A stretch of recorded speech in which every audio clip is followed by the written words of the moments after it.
Hey, what's up? Hello. He saved me from the spider. It's been great. I won't tell you And what we I are did to the here. spider one way or the other. That would because- divide people more than our theology, probably. Although I did say I was going to kill it when I was leaving. Yeah, But hey, we'll leave that alone. look, just be honest. It's not with us anymore. yeah. They're allowed to be here if they are ninja spiders. But if they reveal their identity, they have proven that they are not up to snuff. I got a philosophy. Come in my house. I it's really, all right. I Stay feel outside my like house. I love it. I feel like I'm weird. Like, I really feel like maybe it's spirit led, maybe it's not, but I'm very inconsistent with what happens to bugs in our house. Like, every once in a while I have this sense of compassion, and every once in a while I'm like, and like, it just depends. And so I don't know, but today it ain't here. So we're talking about, this is week 5. Welcome. If this is your first week. We're moving forward and we're not frozen. Okay, Yeah, we cool. are not. We are moving forward. We are the Pantry Podcast. I am Michelle. This is Shay. We are married. And this is episode 5. We're talking about freeze. If this is your first episode, go back, listen to the other ones, because this is like almost the end of the line and you've missed a lot of good stuff. But if you are back and this is your 5th week in the series with us, that is awesome, and we're very excited to have you back. We're talking about when fear paralyzes us into inaction versus when God actually does want us to freeze, because there is a difference. And we're talking about the root of fear and how to really tackle that. So how can we take action when fear feels paralyzing? And look, honestly, well, before we get there, type it in the comments, right? Chat, whatever. Sometimes that maybe you've experienced this. And what do you do with spiders? Yeah, and what do you do with it when you run? And what do you do with spiders? Right. And what do you do with spiders? Because I think I play the same way. I've taken things out and I put things. I know. And it just I all don't know. depends. Like, some I just look at them and I'm like, here's a I cup. think it all depends too. Like sometimes I'm super cape with my family, and so like I saw the spider coming down on you, and I'm like, no. Right. You're Right. gone, sir. Right. But yeah. Anyway. Anyway. So to Yes. freeze, right? Yes. I know about this. As do I. I know about this. Fighting.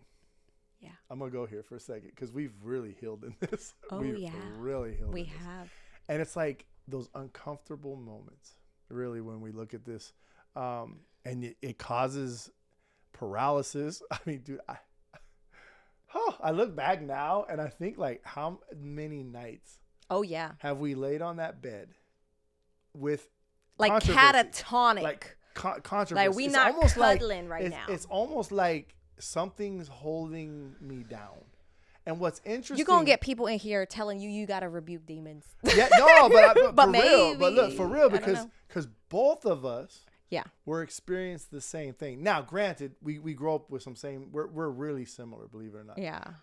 And It popped. We popped out different ways, but had some very similar things and some different conclusions. things. Yeah. And so, like, but sitting there in that moment, Mm-hmm. you want to say something.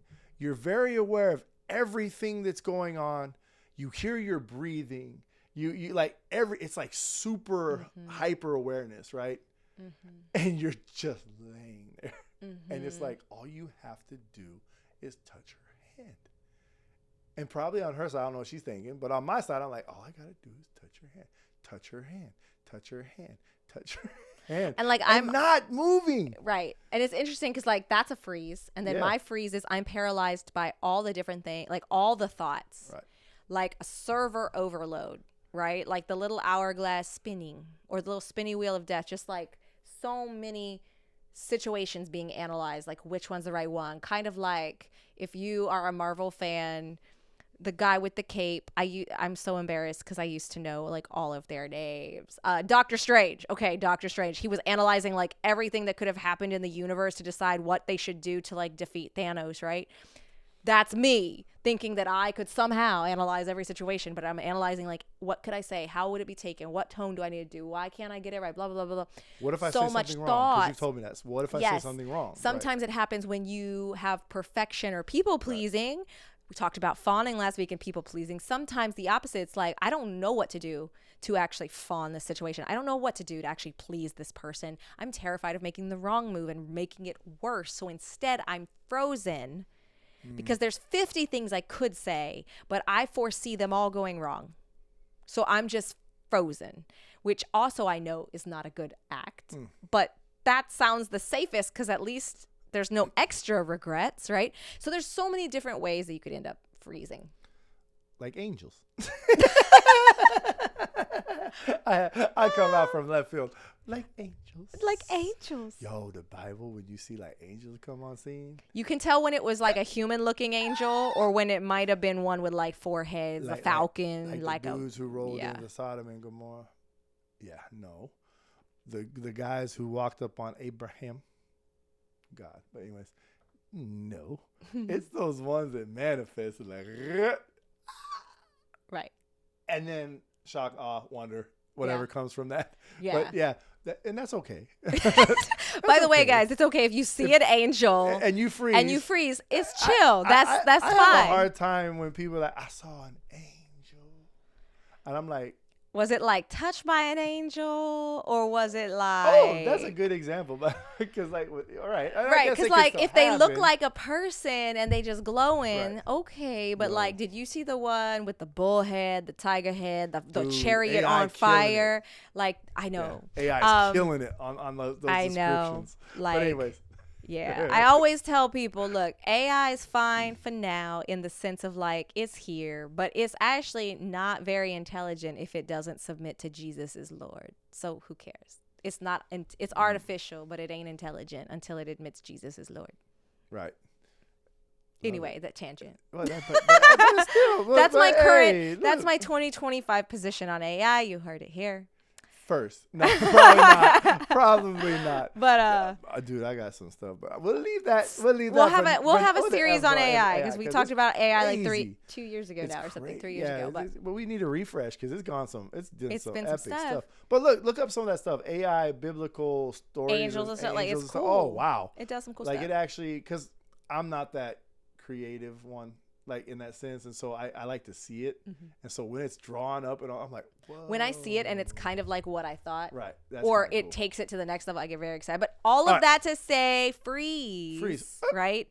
When is it godly? Like last week, I flipped it all around. I'm like, we're going to talk about what it is first, and then I was like, we're going to talk about what it isn't first, and then I talked about what it is first. So this week, we're not going to do it. I'm going to do it right. And what way is that? Which way are we going? It is godly to freeze and think about your next move. Absolutely. That's when it's a blessing, because if you have enough self-control to pause before you go buck wild with a fight or a flight or start kissing up or something, like if you have a second to freeze and pause and think about what you should do next, you might do the godly thing. 3 P's.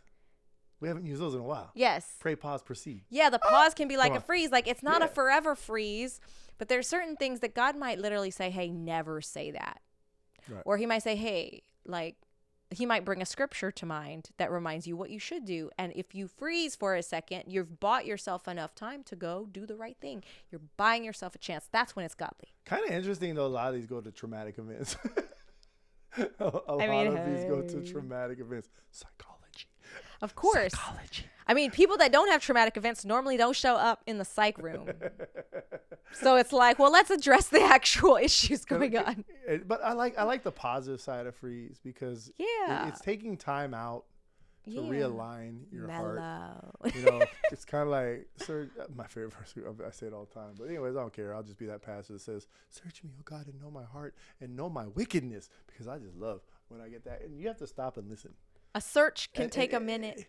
It's kind of so in the Army. We had some hand-eye signals like stop, freeze, and freeze was that time when it was detrimental. Like literally, like don't stop breathe. Is like stop is like finish your step. Okay, freeze is like keep that foot in the air, soldier. Right, like you about to die. Yes, exactly. That might be a trip mine. Yes. The leaf might crunch. We might get shot. Yo, you might break that twig on that step down. Like literally, you stop moving. Right. and so it was serious, right? But it could benefit. And then sometimes it was overreacted, right? But no matter what, it was in that moment, and there was something happening, and that's the whole point here. Yes. Freeze when something's happening and you need to make the right choice. Freeze, I don't know. Like, there's a lot of things where you have to make decisions, right? And then there's the other side of freeze. Can we go there now? Yeah. Are we there yet? I put it in the order, and then I did it in that order, so it's a victory. Your turn. Victory. I can rest now. I like when she has victory. Sorry, I'm worshiping right now. Okay. Anyway, listen. Last episode, we talked about worship. Good things. Because we're about to talk about some stuff. Because really, freezing, PTSD, anxiety, like anxieties, traumas, and those things are like huge in this realm. You walk on an elevator, maybe you were molested as a child by a man or a woman, right? And maybe that person, a man or woman, rubs up against you. Next thing you're just like have no idea what to there's do. people like don't know what to do, or maybe they're used to space and now their space is crowded and they don't know what to do, or maybe something happens again, or something's happening again over and over, and they freeze. That is like when we're starting to talk about how the enemy starts to take control, right? And really gets into their minds. And it's understandable in a lot of ways. And in a lot of ways, we just want to see people start to heal. So I remember PTSD, so nightmares, delusions, flashbacks, kind of stuff. There was a lot of times when it was just like, right. I remember like loud noises and different things, right? Would just, and gone, like gone in less than 60 seconds. The movie Gone in 60 Seconds. Sorry. Referencing old movies. But no, but like, it was just amazing that you can't move like the bed in a fight. Yes. Or like sitting there with a loud noise, or a firework goes off and all of a sudden you're frozen. Yeah. Right. And people go through this. And we do see it in the Bible. It's a little bit, you have to dig a little bit more for the nuances that are happening in that. And so when we start to look at the Bible, we can see instances where people were going through this. I think one of the examples when we were introing in on the first episode was, David, when he gets called out by Nathan. Yeah. I'm sure in that moment, like, he's telling the story and David's like, blah, blah, blah. Yeah, I'll kill him. I'll take him out. And then Nathan goes, that's you. And all of a sudden, like the heart sink. Yeah. You've been caught in a lie. Oh my gosh. Of course. How's that feel? Like trash. Like it's its own level of petrifying. Because I remember I lied as a kid a decent amount, like making up stuff or whatever. But then sometimes like bigger ones, I didn't know why I did it, whatever. As an adult, not really as much. More like, I sent that email. Did you get it? But I hadn't sent the email. Let me resend it. Like that was where I was at as an adult, and I was like convicted and stopped. But like, I was like, no, I just failed at that. But as a kid, it was like petrifying because it's like you just don't know what to do. And on that, one of the things to go ahead and start talking about like what can you do, because I feel like with freezing, there's a lot more helplessness, hopelessness, trappedness involved. And we have compassion for all of this. There's trauma that can cause all of these to be completely understandable reactions that God can redeem and heal. But with this one of the things, for me at least, I always felt like I was stuck. There was no hope. I was caught. Whether it was my sin that I was caught in, or I was trapped, like I couldn't get away from the threat. Like I was just trapped. And one of the things that can really transform how you do to kind of reduce the number of times you do freeze is knowing that the Lord is in the room with you. You're never alone. And at least for the things where it's your sin that you're being confronted by, in those situations, knowing there is nothing he won't forgive. There is nothing that can't restore you back to him. Because for me, especially with lying, it was like, I've been caught. So now I have to flee away from the accountability, or I have to fight my way out with lying and defensive-ness to like hold my good name, or I have to fawn to defend myself out of this corner and get everyone to see how actually it wasn't really that big of a deal and I'm okay. No, like you can own up and it can still be all right. You can be honest with what you did, like David, and own up to it, and God accepts you back. Like and there's consequences on earth that you'll have to deal with, but like he'll really see you through them. He really will. He has an amazing way of revealing himself. We can see that at the women at the tomb in Mark 16:8. They discover that Jesus, they walk to the tomb, the angel man is there, right? And I like, and the people say, what? They just ran away. But when you read the verse, it says, and they went out and fled from the tomb, for trembling and astonishment had seized them. Right? And they said nothing to anyone, for they were afraid. Okay, so when we look at this, the initial reaction is one of silence and inaction. Okay, said nothing to anyone. Like this inaction, this inability, right, to whatever. And then because there's fear, there's astonishment, there's all kinds of things running through them. Wait, what? What? He's not here? This tombstone is rolled away. Beautiful. Like, I'm glad we know what we know now. Right, we have it easy, guys. And this could actually be interpreted as a freeze response. Okay. Yeah. But here's what's cool. And in that freeze, it processed them to flight, right? But in that flight, what does Jesus do? He comes to them. Yeah. And he reveals himself to them. See, he's always there ready to reveal himself to truth. And he has compassion. Yes. When we like it's not like, sometimes we come out a little hard, like, this is how you got to do it, guys. But like, the reality is like, yeah, that's how we have to do it, guys. But when we fail, Jesus isn't here to slap you in the face and say you suck and you fail. He's there to help you and help you. And because he has compassion for our weakness, right? So, I mean, like, we tell it like it is, but we also like would not smack you for failing at it. And I think one of the ways to protect yourself, because really freeze often comes when you have no idea what to do. Hopelessness again, right? So one way to prevent future freeze is by getting well acquainted with God's instructions. And a very practical way you can do that is highlight his instructions in the Bible. Not as a way to condemn yourself, but as a way to just start memorizing and rewiring your brain to learn like what to do in certain situations. Kind of how we teach our kids stop, drop, and roll. I don't know if they still teach that, but I feel like they made us feel like we were going to catch on fire at any moment because we were practicing that all the time. Get under the desk for this, but we had drills, and they were like, and like my mom was like, what's our phone number? What's our address? Just in case you ever need it, right? So I learned those things. Go to his word and highlight when he says how we should be. Right. And then it's easy to find it again, and it's easy to reflect on, and you're really focused on it, because if you have a playbook, you know what to do. If I was just teleported to a football field, I don't even know the rules of football, guys. I barely do. I would not know what to do. I'd be frozen / running away so that I don't get a concussion. Like, I don't know what I would do. I would freeze. I would have no idea what to do. If I got the ball, I don't know what I would do. But if you have ever played football, if you know the rules of football, if you know some stuff that's going on, there's a lot more that you can do, and you're less likely to freeze, and you're more likely to know what to do. Like, even I know enough about football to know that I could run off the field and be safe with the ball, or I could just drop the ball and things stop. Like, I know enough that like there's like, I wouldn't want to keep holding that ball. I would get pummeled, right? But someone who knows nothing about football, they'd freeze and not know what's happening. Sometimes even if you know football and you know how to play, you get pummeled. Well, absolutely. And sometimes that's the point, which is why I don't mess with football. But you walk out there anyways and you just roll. Right. I like those stories in the Bible where they freeze, but it's for good, right? Like you take the story of Daniel and his vision. Ooh, some epic Daniel and John, man. Description, it's these powerful visions. And listen to this, and this is part of the verse, says, I, Daniel, was the only one who saw the vision. The men who were with me did not see the vision, but a great trembling fell upon them, and they fled and hid themselves. Flight.